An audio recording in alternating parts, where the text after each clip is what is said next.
उस बात की मुझे याद आई कि मैं जब भारतीय जनता युवा मोर्चा का अध्यक्ष था तो मेरे जनरल सेक्रेटरी गिरीश व्यास थे और उत्तर नागपुर युवा मोर्चा के अध्यक्ष भोलानाथ सहारे थे और अटल बिहारी वाजपेयी जी की कस्तूरजन पार्क पर सभा थी। तो हम रात को मध्य नागपुर में अपने कार्यकर्ता है चंदन प्रजापति, और वो बहुत अच्छे पेंटर है,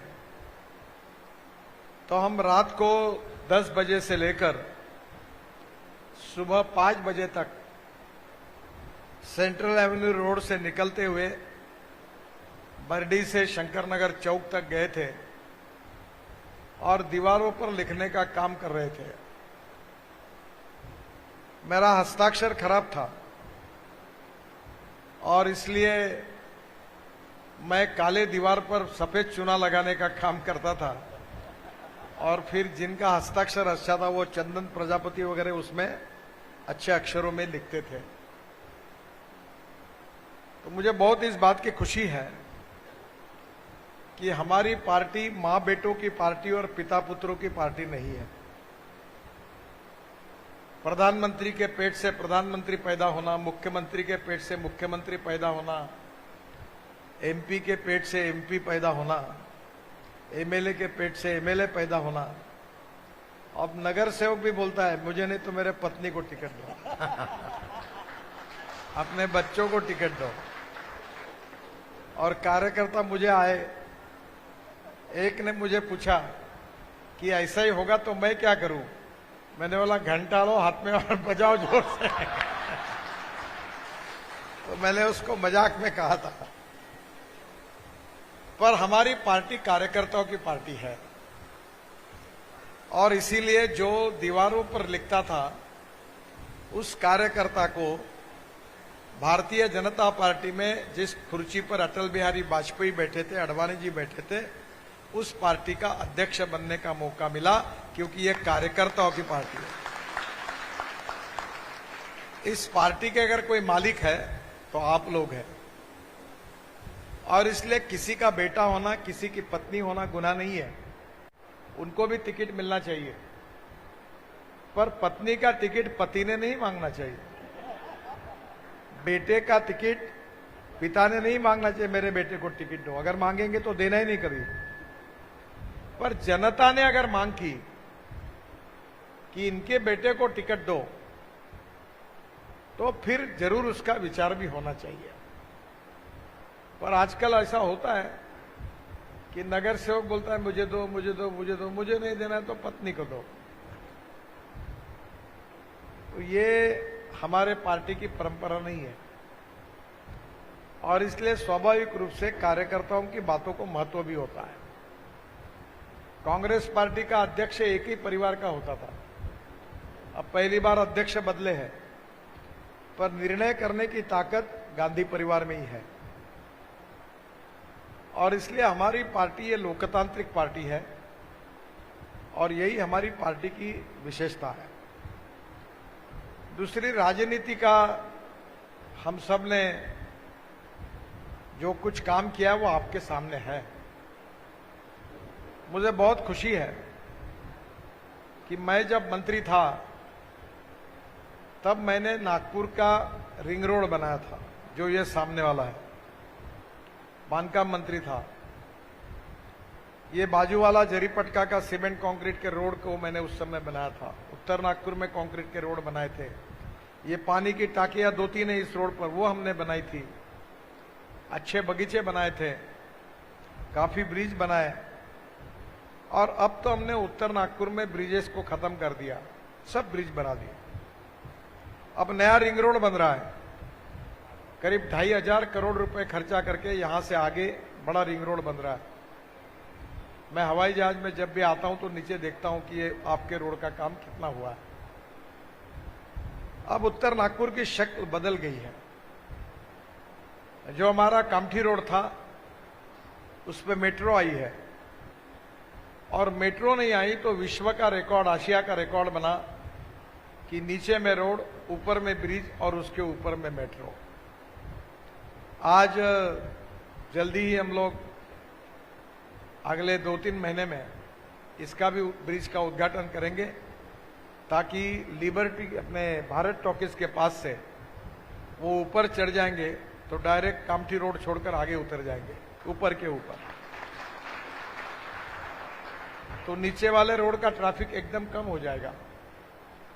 दूसरी ओर कमाल टॉकीज चौक से हम ब्रिज बना रहे, तो डायरेक्ट ये ब्रिज गांधी बाग सुक्ता भवन से, गांधी गेट, शिवाजी महाराज चौक से अशोक चौक पे जाएगा।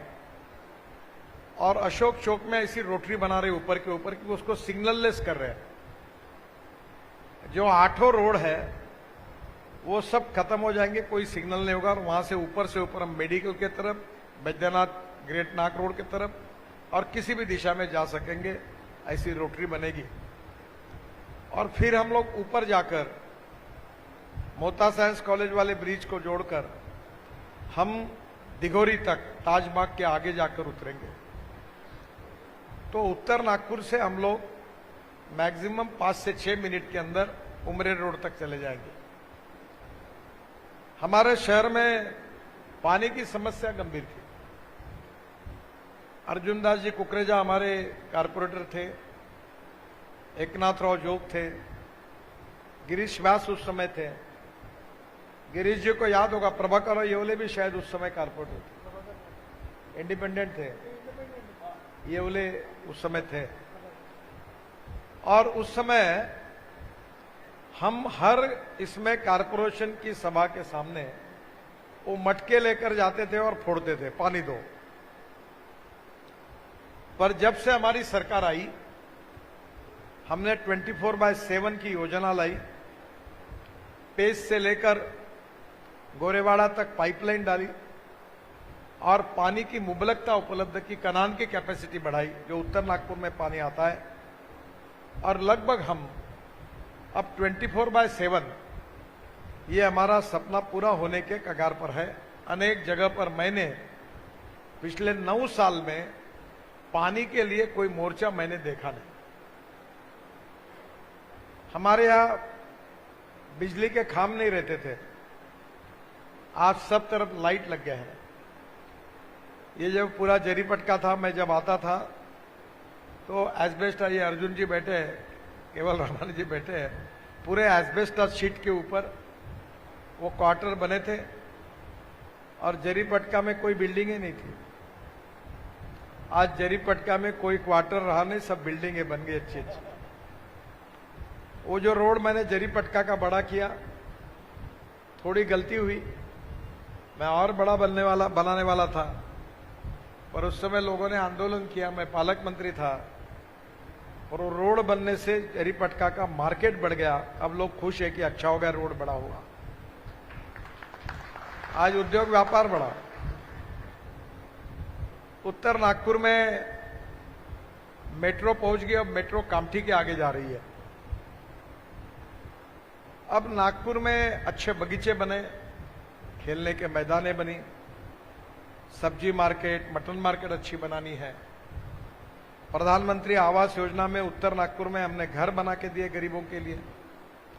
पीली नदी पर पुलिया तैयार किया और रिंग रोड जो था ये तो पूरा किया ही, अब नए रिंग रोड का भी काम अगले 3 महीने में पूरा हो रहा है। पूरा बाहर से ट्रैफिक जाएगा। एक प्रकार से अनेक जगह पर कंक्रीट के रोड बनाए और इसलिए उत्तर नागपुर की तस्वीर कैसे बदली है ये आप सब लोगों ने आंखों से देखा है। यहां एक बड़े आश्चर्य की बात है कि यहां जब भी कोई भी कार्यक्रम होता है उद्घाटन का, तो यहां के एमएलए बोलते ये काम मैंने किया था ये पत्र मैंने ही दिया था। आरटीओ ऑफिस, बावनकुळे जी का पालक मंत्री थे, देवेंद्र जी मुख्यमंत्री थे, उनने पैसा दिया, उनने बजट दिया, तब हुआ। बाबा साहब अंबेडकर जी का इतना बड़ा भवन, हमारे जो समाज कल्याण मंत्री थे हमारे भंडारा गोंदिया जिले के, बड़ोले जी, राजकुमार बड़ोले जी, उन्होंने, मैं आकर उनको रिक्वेस्ट की, उनने पैसा दिया, हमने बनाया। 95 करोड़ उन्होंने दिया। इतना ही नहीं तो ड्रैगन टेम्पल के लिए 150-200 करोड़ रुपए सुलेखाताई कुंभारे जी को दिया। दीक्षा भूमि की कंपाउंड वॉल मैं पालक मंत्री था तब मेरे पैसे से देवेंद्र जी महापौर थे, हमने बनाई। स्टेनलेस स्टील के पाइप का रेलिंग बना के दिया, पीने का पानी पहुंचाया, गार्डन लगाया वहां। और इतना ही नहीं, इटारसी पुल आता हूं तो हमने दीक्षा भूमि का काम भी कंप्लीट किया जो अटका हुआ था। हमने कभी जात पंथ धर्म भाषा के आधार पर राजनीति की नहीं, हमको करना भी नहीं है। हमारी जो सोच है, हमारा जो विचार है कि कोई भी व्यक्ति उसकी जात पंथ धर्म भाषा और सेक्स से बड़ा नहीं होता, व्यक्ति उसके गुणों से बड़ा होता है। और समाज की छुआछूत, अस्पृश्यता, जातीयता हम समाप्त करेंगे और इसी भाव से हम काम करते रहे।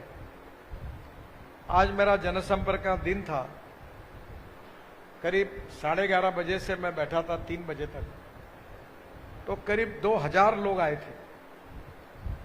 मुझे बड़ी चिंता थी, सामने मंडप डाला, पीने के लिए पानी की व्यवस्था की हमने, चाय पिलाते हैं। तो मुझे आज गाड़ी में मैंने पूछा सबको चाय पिलाया? बोले साहब आज 125 लीटर दूध लाया था पर और 5 लीटर लाना पड़ा, 130 लीटर दूध का चाय हुआ तब लोगों को पिलाया। गरीब गरीब लोग, कोई दिव्यांग थे, कोई लंगड़े थे, किसी को पैर लगाना था। और मैं अक्सर एक बात कहता हूं कि राजनीति यानी केवल चुनाव लड़ना नहीं है। जब मैं कहता हूं कि राजनीति ये सेवा का काम है, शिक्षा के क्षेत्र में, स्वास्थ्य के क्षेत्र में, विकास के क्षेत्र में अच्छे इंफ्रास्ट्रक्चर को देने के लिए हमको सेवा का काम करना है। कल मैंने अपने व्यापारियों के सम्मेलन में कहा था कि भूटान के जो प्रधानमंत्री है उन्होंने डोमेस्टिक हैप्पी ह्यूमन इंडेक्स इसका उल्लेख किया है। आप में से सभी लोग खुश भी है पर दुख और दर्द कहीं ना कहीं होता ही है। समस्या किसके पास नहीं है? जिसके पास बंगला है, गाड़ी है, वो भी, उसके पास भी समस्या है। और जिसके लिए खाने के लिए रोटी नहीं, उसके लिए भी समस्या है। समाधान मानने के ऊपर होता है, पर मिनिमम सबको कपड़े मिलने चाहिए, रोटी मिलनी चाहिए, घर मिलना चाहिए, बच्चों को पढ़ाई के लिए अच्छी स्कूल मिलनी चाहिए, हमारे मां बहनों को जाने के लिए अच्छा गार्डन होना चाहिए, नीट एंड क्लीन सब्जियों के मार्केट होने चाहिए, मटन मार्केट होने चाहिए ताकि कोई डिसीज हमको ना लगे। हमारे रोड में गड्ढे नहीं होने चाहिए, अच्छे रोड होने चाहिए। रोड पर रात को हम सुरक्षित रूप से मां बहनें जा सके इसके लिए लाइट लगने चाहिए। और हमारे एक प्रकार से जो छोटी छोटी अपेक्षा है कि हमारे बच्चों को रोजगार मिलना चाहिए। अभी मिहान में हम बहुत कोशिश करते रहे और अभी तक 68,000 लोगों को, नागपुर के लड़कों को, लड़कियों को हमने रोजगार दिलाया।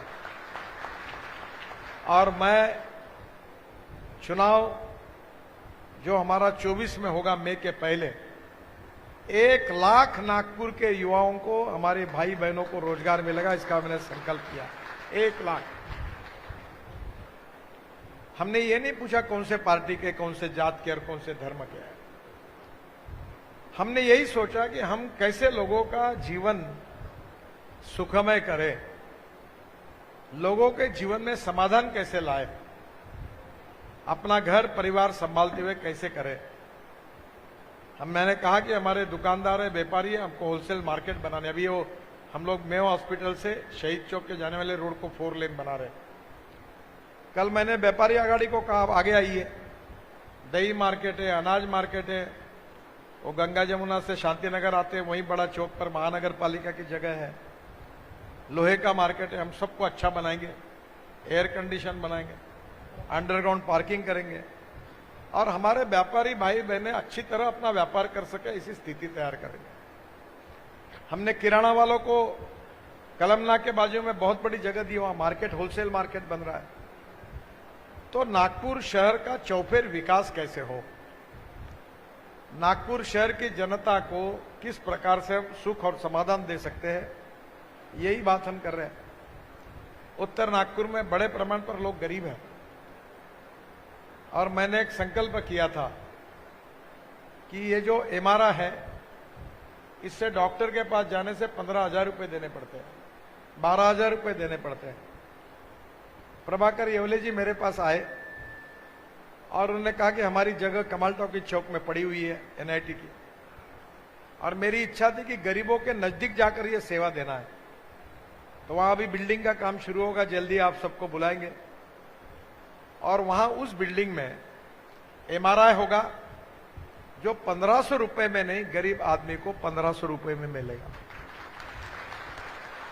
जो सीटी स्कैन को 5,000 6,000 लगते वो 800 रुपए में होगा। डायलिसिस 2,000 2,500 में होता है वो 500 रुपए में होगा। और पैथोलॉजी लेबोरेटरी वर्ल्ड स्टैंडर्ड की होगी और बाहर जहां सब टेस्ट करने के लिए 5,000 रुपए लगते 200 रुपए में होगा।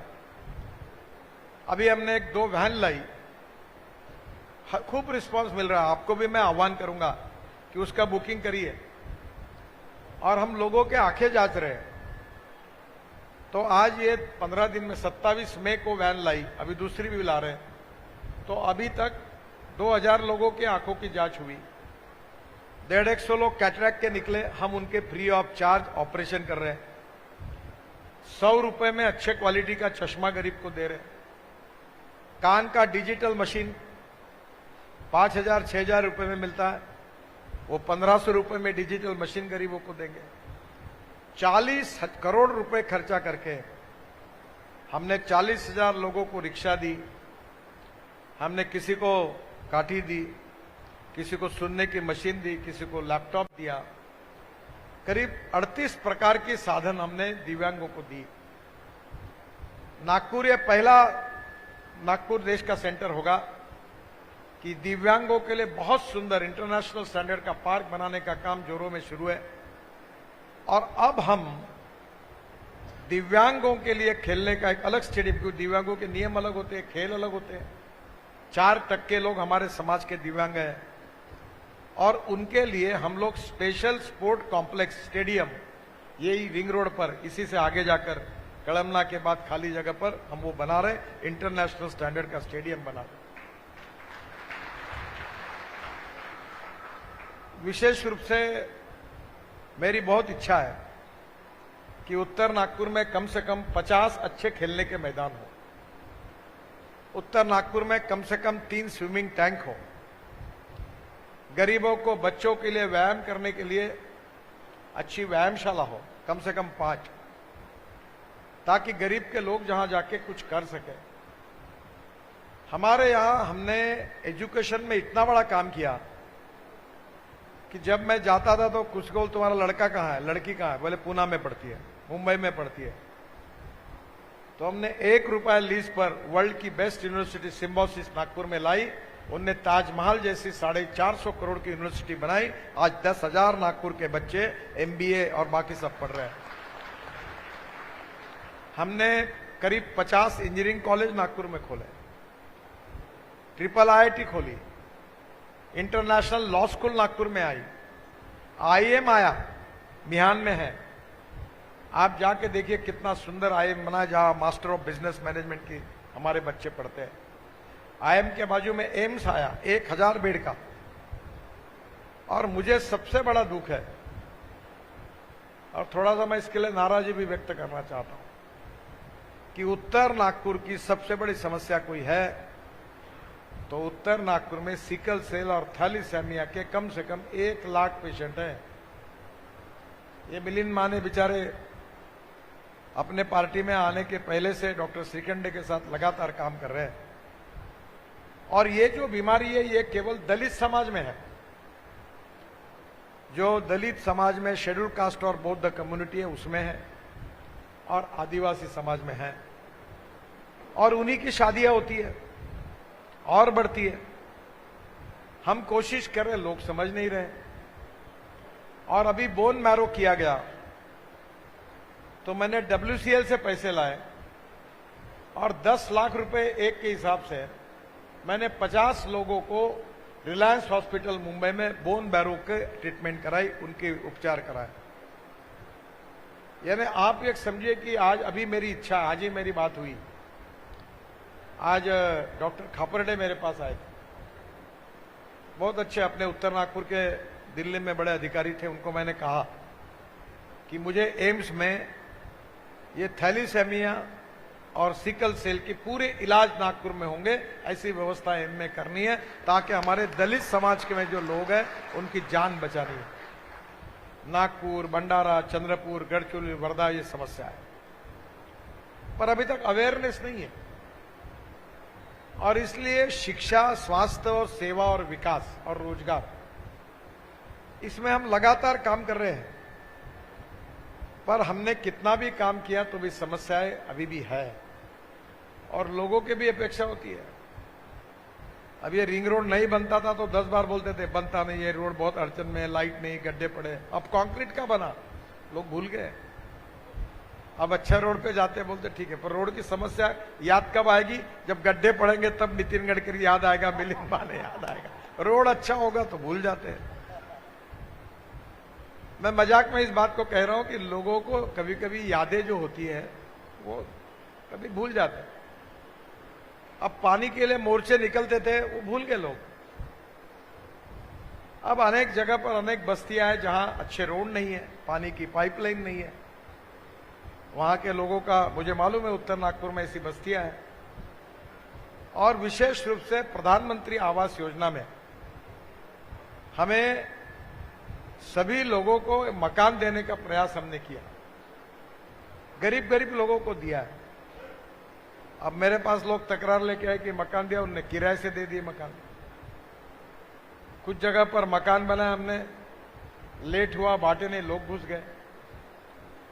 तो धीरे धीरे हमें हमारी योजनाओं का उपयोग समाज के जो उचित व्यक्ति है उनके पास ले जाने में कार्यकर्ताओं की भूमिका महत्वपूर्ण है। जिस बात को मीडिया में छपकर आया कि मैंने कहा कि मैं प्रचार नहीं करूंगा, मैंने ये कहा था कि मैं पोस्टर बैनर नहीं लगाऊंगा, इसमें खर्चा नहीं करूंगा। हम लोगों की सेवा करिए हमने, और आगे करेंगे। हम लोगों तक पहुंचेंगे, उनके जीवन में उनका साथी बनकर हम उनकी सेवा करेंगे। और वोट मांगेंगे तो सेवा के भरोसे और काम के भरोसे मांगेंगे। हम पोस्टर, बैनर, डमरू बजाकर, बैंड बजाकर आप आगे बढ़ो, हम तुम्हारे साथ हैं, ये फुकट का तमाशा नहीं करेंगे। और फिर मुझे लोग बता दें इलेक्शन मैनेजमेंट, न जात पर न बात पर लगाओ क्या क्या होता है, भले बिल्कुल नहीं करेंगे। किसी को चाय भी नहीं पिलाएंगे, खाना नहीं बोलेंगे, हम आपके लिए काम करेंगे ईमानदारी से, हम की सेवा करेंगे। हमारे काम पर और हमारी सेवा पर आपका हमारा वोट चाहिए, नम्रता पूर्वक। ये बात मैंने लोगों में कही। ये बात नहीं थी कि मैं आपके पास, और मैं तय किया लोगों के पास जाएंगे, उनके घरों तक जाएंगे, मोहल्ले मोहल्ले में जाएंगे, लोगों की बातों को समझेंगे, उनसे संवाद बनाएंगे। और इसलिए लोग आखिर मालिक है। पर ये सब बातें क्यों हो पाई, ये सब काम हम क्यों कर पाए, इसका श्रेय मुझे भी नहीं है, देवेंद्र जी को भी नहीं है, मिलिंद को नहीं है, गिरीश जी को नहीं है, प्रवीण को नहीं है। इसका श्रेय सही अर्थ में अगर किसी को है तो इसके लिए काम करने वाले मेरे सामने बैठे हुए कार्यकर्ता को और यहां की जनता को। मैं अक्सर बताता हूं, मैं अपने ऑफिस से अभी लिस्ट निकाली, मैंने 25,000 लोगों के हार्ट के ऑपरेशंस करके दिए निःशुल्क। अनेक लोगों को कैंसर की बीमारियों को मदद करता हूं। अब जब हमारा कोविड आया तो 100 करोड़ रुपए की हमने चैरिटी की। हमने प्रचार नहीं किया। 70 लोगों को हमने वेल इक्विप 55 लाख रुपए, 50 लाख रुपए की अच्छी एम्बुलेंसेस दी, रेमडेसिविर बनाया, फंगस के इंजेक्शन बनाए, वो हमारे ऑक्सीजन के कॉन्सेंट्रेटर बनाए, बैकपैक बनाए। इतना ही नहीं तो हमने उस समय हवाई जहाज से, हमारा ऑक्सीजन नहीं था, लोग मरने के कगार पर थे, तो ट्रक हवाई जहाज में डाल के उधर ओडिशा भेजी और ऑक्सीजन लाया और लोगों की जान बचाई। हमने ये नहीं सोचा कि हमारे कार्यकर्ताओं की जान बचे। अनेक, सब मुसलमान हो, दलित हो, कोई भी हो, मुझे अनेक नगर सेवकों के फोन आते थे, बीएसपी के नगर सेवक, इंडिपेंडेंट नगर सेवक, कांग्रेस के नगर सेवक, हम सबकी मदद करते थे, सैनिटाइजर बांटे। इतने तरफ से मुझे याद है कि हमारी फैक्ट्री में 4 महीने से हमने तनख्वाह नहीं दिया था और 4 करोड़ रुपए का माल हमने लोगों के लिए दे दिया। शक्कर थी, तेल था, स्पाइसेस थे, सैनिटाइजर था, पूरा फुकट में बांट दिया। मैंने कहा कि इस समय लोग अड़चन में हैं, गरीब अड़चन में हैं, और यही हमारा संस्कार है, यही भारतीय जनता पार्टी की सोच है। हमारा जन्म नितिन गडकरी को चमकाने के लिए और उसको मंत्री बनाने के लिए नहीं हुआ है। केवल राज बदलना नहीं है, समाज बदलना है, ये हमारा मकसद है। और ये अविरत चलने वाला कार्य है। एक पीढ़ी से दूसरी पीढ़ी, दूसरी पीढ़ी से तीसरी पीढ़ी, तीसरी पीढ़ी से चौथी पीढ़ी, ये जब तक चलता रहेगा। जो पंडित दीनदयाल उपाध्याय जी ने अपने सामाजिक आर्थिक चिंतन अंत्योदय में कहा था कि ये समाज के आखिरी पायदान पर जो व्यक्ति खड़ा है, जो सामाजिक, आर्थिक, शैक्षणिक दृष्टि से पिछड़ा हुआ है, जिसके पास रहने के लिए घर नहीं है, खाने के लिए रोटी नहीं है, शरीर पर कपड़ा नहीं है, उस दरिद्र नारायण की हम सेवा करते रहे। और जिस दिन उस व्यक्ति को रोटी, कपड़ा और मकान मिलेगा, उस दिन हमारा कार्य पूरा होगा, ऐसा हम समझेंगे। ये पंडित दीनदयाल उपाध्याय जी का चिंतन हमारा उद्दिष्ट है। मैं अभी 3-4 महीने पहले बीबीसी करके इंटरनेशनल न्यूज एजेंसी, उनने मेरी मुलाकात ली और उनने मुझे पूछा कि आपके जीवन में सबसे बड़ा काम आपने कौन सा किया। वो बोलने लगा कि आपने इतने टनल बनाए, इतने हाईवे बनाए, इतने रोड बनाए, अरुणाचल, मेघालय, त्रिपुरा, कश्मीर, कारगिल, सब देश में बनाए, सबसे अच्छा काम कौन सा हुआ है। मैं लगा मेरे जीवन में सबसे अच्छा काम अगर कोई हुआ है तो हमारे देश में 1 करोड़ लोग, जिसमें से 70% लोग मुस्लिम या दलित थे, ये स्टैटिस्टिक बताता है। ये लोग आदमी आदमी को खींचने का, ढोने का काम करता था, साइकिल रिक्शा चलाता था। और बंगाल में और झारखंड में और नॉर्थ ईस्ट में तो कंधे पे रख के रिक्शा चलता था। मैंने तय किया था इसको हम समाप्त करेंगे और मैंने इस देश में मैकेनाइज्ड ड्रिवन ई रिक्शा लाई और आज 1 करोड़ लोग ऐसे हैं कि जो लोग आज साइकिल रिक्शा चलाते नहीं, कोई अपने पीठ पर बोरा नहीं रखता, अब बोरा इलेक्ट्रिक कार्ट पे रखता है और उसको लेके जाता है। आज हमने ये जो सामाजिक शोषण की प्रथा थी वो बंद करके 1 करोड़ लोगों को मानवता के आधार पर नया जीवन दिया। यही काम मेरे जीवन का सबसे अच्छा काम है। यही उत्तर नागपुर है, या 3-4 हजार लोग साइकिल रिक्शा चलाते थे। अब दिखता है कोई आपको? और वो मुसलमान और दलित समाज के थे। अब सबके पास ई रिक्शा आई है और लोगों को भी सस्ता हो गया। ऑटो रिक्शा 100 रुपए मांगता है, ई रिक्शा 25 रुपए में जाता है, 6 लोग बिठाता है। हमने टेक्नोलॉजी का उपयोग करके गरीबों के जीवन को सुसह्य बनाया। तो मेरा आपसे यही कहना है कि ये सब काम करने से समाज का कल्याण करना, गरीब कल्याण, गांव गरीब मजदूर किसान का कल्याण, जात पंथ धर्म भाषा और सेक्स के आधार पर जो डिस्क्रिमिनेशन होता है वो नष्ट करना। और कितनी लोगों में गलतफहमी है। मैं एक दिन मेरे घर पर 1:30 बज गया, तो एक एमएलए अपने थे, बड़े सीनियर थे, अब नाम बता दो, नाना शामकुड़े थे। तो बैठते बैठे मैं 2 बज गए तो मुझे भूख लग गई। तो मैंने घर में पत्नी को कहा कि मेरे साथ 4-5 लोग हैं, डाइनिंग टेबल मेरे घर पे 12 लोगों का है, तो अड़चन नहीं होती और हर रोज खाना बनता ही है 30-40 लोगों का। तो मैंने कहा कि 5-6 लोग हैं। घर वाले चिल्लाते नहीं तो बोलते समय पर बता देता हूं, तो बोला पहले ही बना के रखो। तो मैंने नाना को बोला कि नाना चलो खाना खाएंगे फिर बात करेंगे। तो नाना शाम के ने पूछा मैं आऊं खाना खाने? मैं क्या तुमको नहीं, तुम्हारे भूत को बोल रहा क्या? तुम चलो। तो बोले तुम्हारे घर में तुम्हारे टेबल पर मैं बैठ सकता हूं? बोला क्यों नहीं बैठ सकते? किसने बताया आप? मैंने बोला हमारे ये बात हम मानते नहीं, हम सब एक है।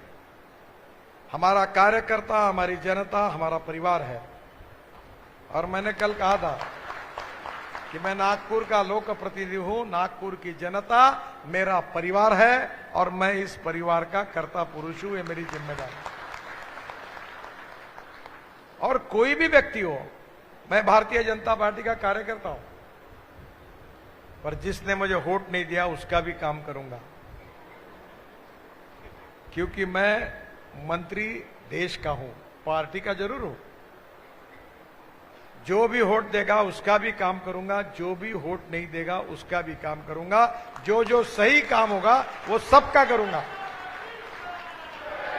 और गलत काम होगा तो अपने का भी नहीं करूंगा। और मैं अक्सर कार्यकर्ताओं को बोलता हूं, काम भी बाद में करो, पहले अपने जीवन में 2 पैसे कमाओ।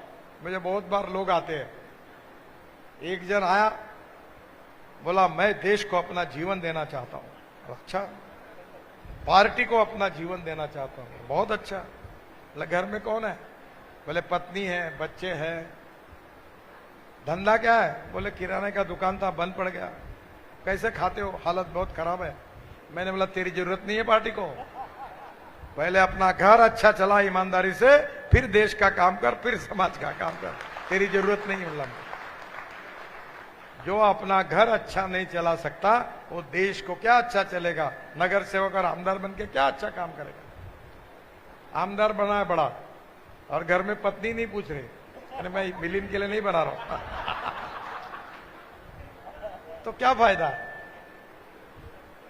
और इसलिए एक एक शहर में एक एक परिवार अच्छा बनना है ना, देश अच्छा बनना है।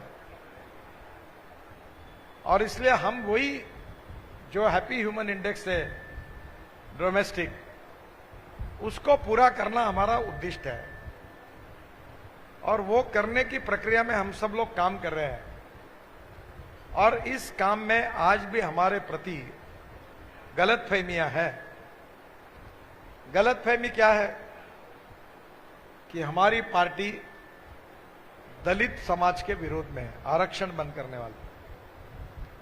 अब बाबा साहब आंबेडकर जी का जहां जन्म स्थान था, जहां वो इंग्लैंड में रहते थे, उसका स्मारक हमारे पार्टी ने बनाया।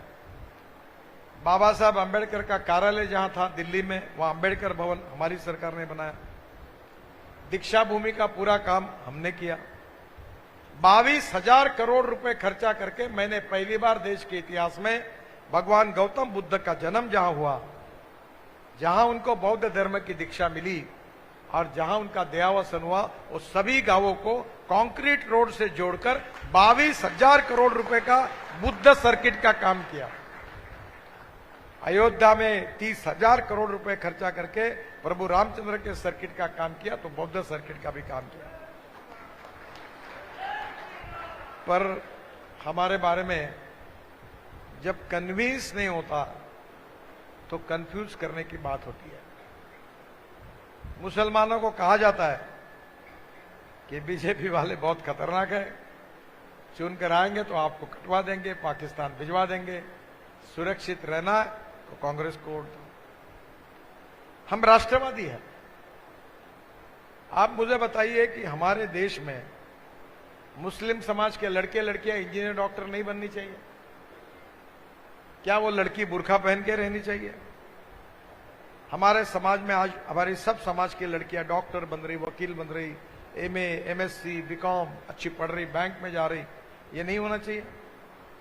मेरे को इंजीनियरिंग कॉलेज मिला था, मैं एमएलए था, और मेरा इंजीनियरिंग कॉलेज नागपुर के अंजुमन इस्लाम को मैंने दिया सदर में।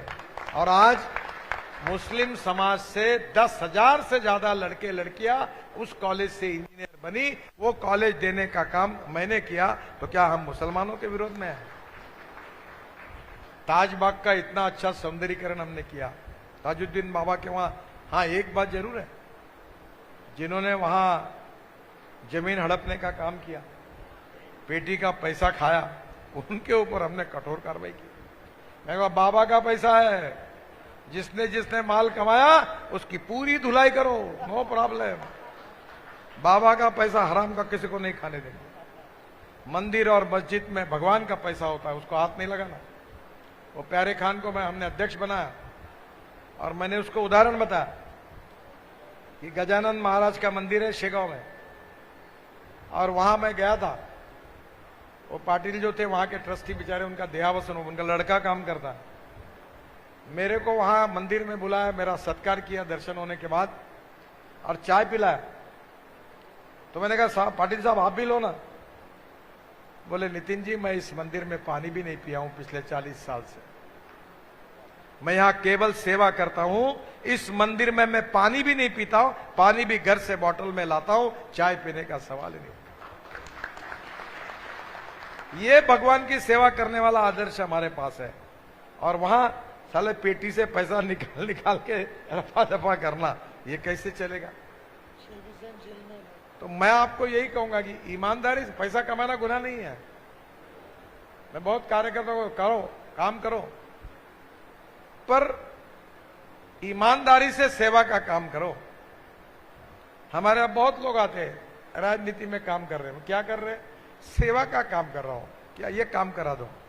मतलब भड़वेगिरी का काम है, सेवा का काम होता है क्या?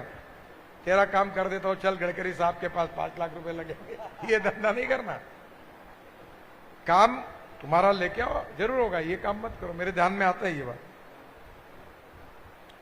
तो मैं आपको एक ही बात बताऊंगा कि हमारी पार्टी को, हमारी संस्कार को, हमारी विचार को, हमारी कार्य पद्धति को, हमारी संगठन को और हमारे उद्दिष्ट को पूरा करने वाले आप सब कार्यकर्ता है।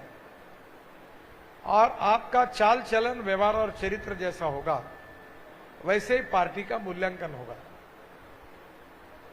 हम कैसे हैं, उसके आधार पर पार्टी कैसी है, उसका मूल्यांकन होगा। और मुझे बहुत खुशी है कि पार्टी सर्वस्पर्शी बन गई। मां बहनें अपनी अच्छी कार्यकर्ता बनी हैं, अच्छे अच्छे लोग पार्टी में आए हैं। और आपका ये काम है कि आने वाले समय में हमारे हर चुनाव में हमको अच्छा लीड मिलना चाहिए।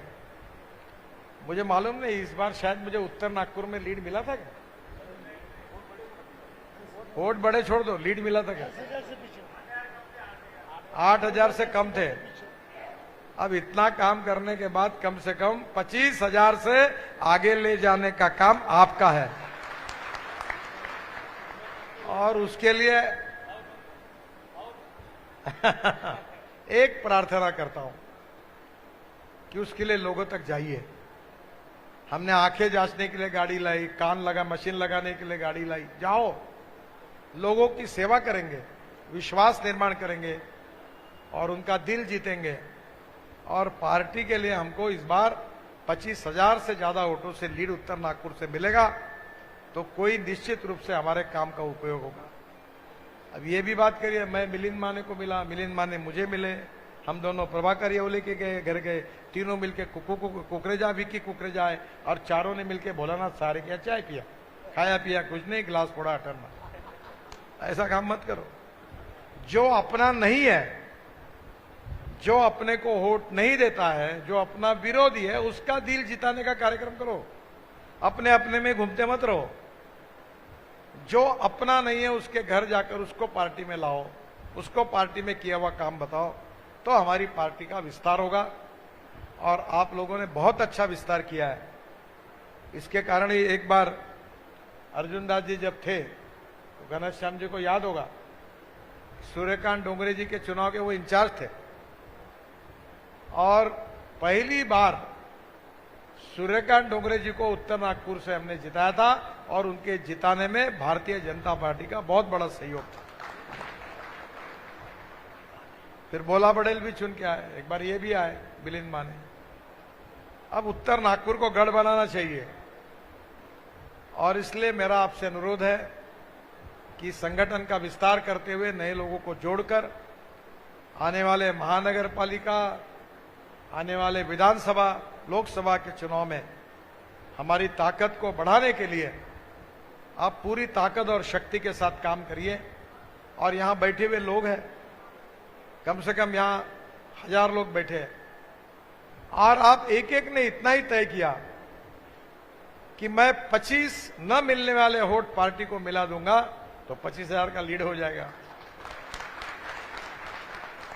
बोलो तो आसान है, तो जरूर आप इसके लिए प्रयास करिए। आप सबको बहुत बहुत बधाई, धन्यवाद और नमस्कार। हाँ, इटारसी पुलिया भी काम चल रहा है, कुछ लोग कोर्ट में गए थे, थोड़ी अड़चने आई थी, पर मुझे लगता है 2-3 महीने में पुल पूरा हो। अभी इटारसी पुल के बारे में मैं एक बार मीटिंग बुलाई थी, विकी आए थे मेरे पास। क्यों, क्या हुआ अभी?